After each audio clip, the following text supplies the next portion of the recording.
Hola, esto es De Hechos y de Derechos Radio, un podcast que te informa sobre el maravilloso mundo del derecho. Se habla de derecho para abogados y no abogados, con Juan Carlos Muñoz Montoya, abogado egresado de la Pontificia Universidad Javeriana, conciliador en insolvencia de la persona natural no comerciante y especialista en gestión tributaria de la misma universidad. No olvides suscribirse y darle me gusta a este contenido para apoyar al creador. ¿Qué tal? Hola a todos. Me alegra volver otra vez a este espacio, el cual tenía muy abandonado debido a, esta vez por el tema de la pandemia y también debido a mis ocupaciones diarias. Pero no me he olvidado de ustedes, no se preocupen. Es más, los invito desde ya a seguirme en TikTok, donde saco contenido de manera más constante. Pero también manténganse conectados a este podcast porque no lo he abandonado. Y quedan invitados a compartir este podcast con aquellos con quienes ustedes consideren que pueden llegar a necesitar este contenido. El día de hoy les quiero compartir sobre una consulta muy recurrente que la verdad ya me tiene mamado. Porque primero que todo es una consulta que considero que ya dejé clara que lo que se tiene que hacer en su momento, cuando hice el artículo en el blog en el 2018. Pero además porque realmente la respuesta es negativa, desde ya se las anticipo. Sin embargo, para muchas mujeres esto se vuelve importante porque algunas cometen el error de darle el apellido del novio que tienen actualmente en el evento en que el padre biológico no se lo haya dado. Me explico. Una mujer tiene un hijo con un hombre que desafortunadamente decide no responder por la criatura. Y con el tiempo esta mujer quiere volver a rehacer su vida amorosa. Conoce a un hombre, se enamoran y en medio de este amor, este hombre decide darle el apellido a esa criatura que no tenía apellido paterno. Esa relación se degrada, se termina y esta mujer en retaliación dice: ¡ay, le voy a quitar el apellido al niño de este señor! Yo no quiero nada con él. Y entonces me consultan: ¿le puedo quitar el apellido del papá a mi hijo? También ocurre lo mismo cuando la mujer dice que este tipo, el papá del niño ya no le sirve para nada, o el papá de la niña, pues, cosas de género, ya no le sirve para nada, pues porque este señor no está respondiendo, entonces ¿para qué tiene ese apellido? Y llegan y me consultan. Yo vuelvo y les digo lo mismo: eso no es tan sencillo. Es que no existe una prohibición expresa para hacer algo semejante, pero si existiera sería inexequible en virtud del artículo 44 de la Constitución Política, que establece cuáles son los derechos de los niños. Y uno de estos derechos es tener una familia y tener como una certeza de qué es esta familia. Eso también lo recoge la Corte Constitucional en la sentencia T41 de 1996 y también lo recoge el Consejo de Estado en una sentencia, la cual yo dejo citada en el artículo que complementa este podcast. De esta forma, entonces, queda claro que no se puede ceder o renunciar a la patria potestad en Colombia, que es lo que en principio estas mujeres querrían cuando dicen: le quiero quitar el apellido al niño, el apellido del papá al niño. Y es que no puede ser de otra forma. Un niño no es un puto carro el cual usted pueda dar o quitar así nomás según el estado emocional en el que se encuentre. El solo hecho de pensar algo así es tan despectivo que hace pensar en la necesidad de limitar la paternidad a personas que comprendan a cabalidad las implicaciones de traer un hijo al mundo, siendo una de ellas que algunos de los padres en algún momento se va a mostrar tal y como es y usted, independientemente de si es hombre o mujer, tendrá que asumir la paternidad o la maternidad en solitario. Sin embargo, para estas mujeres hay esperanza. Si bien es cierto que no puede quitar el apellido del papá del niño en el sentido de que no lo van a remover de su función de padre, hay unas cositas que se pueden hacer, como para intentar hacer este cambio de forma estética. Una de ellas sería el cambio de nombre, y para el cambio de nombre tenemos que tener en cuenta que se debe contar con la autorización expresa del otro padre del menor. Esto se hace en una notaría, se va con esta autorización de este padre y con el registro civil de nacimiento del niño, y debe tener en cuenta que como el niño es menor ese cambio solo se puede hacer una sola vez, así que piense bien las cosas. Si obviamente se reconcilia con la persona, entonces va a tener que esperarse a que el menor cumpla los 18 años y él vuelva a hacerse cambio de nombre ya por su propia cuenta. Bueno, y la otra solución, me equivoco, no es estética, consiste en un proceso de filiación. ¿Qué es un proceso de filiación?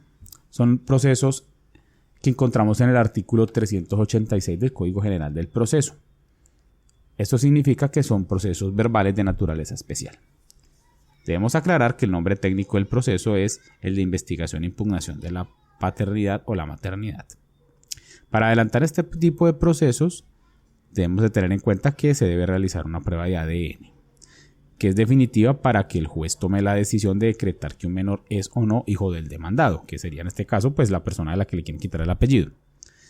Pero el mismo artículo 386 del Código General del Proceso establece en su numeral tercero que no será necesaria la práctica de la prueba científica cuando el demandado no se oponga a las pretensiones, sin perjuicio de que el juez pueda decretar pruebas en el caso de impugnación de la filiación de menores. ¿Qué acabamos de leer? Básicamente, que el artículo 386 del Código General del Proceso hace posible un escenario en el cual, por ejemplo, una madre que busque que le quiten el apellido menor pueda demandar al padre, que además quiere también quitarse esa carga de encima. Lo único que tendría que hacer el sujeto es allanarse las pretensiones de la demanda, no contestarla o simplemente negarse a que le practique las pruebas de ADN. Si se allanan las pretensiones, la ley establece que no es necesaria una prueba de ADN, aunque sin embargo, como ya acabamos de leer, se deja la puerta abierta a que el juez practique nuevas pruebas. Pero es más difícil si el demandado no contesta la demanda o se niega a la práctica de la prueba de ADN, dado que el juez podría resolver por no decretar la impugnación de la paternidad por falta de pruebas. Esto es importante porque la renuncia a la práctica de la prueba de ADN por parte del demandado solo presume como cierta la paternidad, es decir, cuando le quieren achacar un hijo no reconocido a alguien, mas no presume la impugnación de la misma. Por tanto, en los casos de Marras, todo queda a la discrecionalidad del juez y lo que él concluya de lo que le presente. Ahora, si el papá del niño nunca lo reconoció y por ende no figura en el registro civil de nacimiento como padre, entonces hay que aclarar que no tendría que hacer absolutamente nada, ya que para la ley él no es el padre del menor. A manera de conclusión, quitarle los apellidos del padre a un menor solo es posible con fines estéticos, pero no cambia el estatus del padre del dueño del apellido. Lo más parecido a lograr que el padre del menor deje de ser su padre es mediante un proceso de impugnación de paternidad. En ambos casos va a necesitar contar con el consentimiento del padre o la madre según el caso. Y solo, de todas formas, hay que revisar muy bien a qué se refiere una consultante cuando habla de quitarle el apellido al hijo o a la hija. Porque esto puede significar muchas cosas. Puede ser que simplemente de verdad le quiera quitar literalmente el apellido al papá del niño, pero de manera estética, pero no quiere que él deje de ser el padre. O simplemente quiere literal librarlo de toda la responsabilidad y que no tenga nada que ver con el niño, en cuyo caso pues tendría que adelantar el proceso de filiación que ya le indiqué. O en el peor de los casos lo que busca en el fondo son otras cosas, como una suspensión de la patria potestad para poder sacar al menor del país. Todo tiene un manejo distinto. Y esto se tiene que analizar es en consulta jurídica especializada. Y es la razón por la que este tema me tiene aburrido. Porque les confieso que muchas de las consultantes me preguntan, ay, ¿cómo le quito el apellido al niño? Pero no les dicen, mira, la consulta vale tanto, tanto, tanto, y al final no la quieren asumir.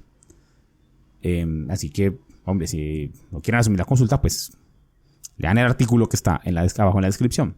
Y si no, pues la consulta vale 80,000 pesos al año 2021. Está muy económica, la verdad. Y pienso subirla, de hecho, en un par de años. Así que aprovechen.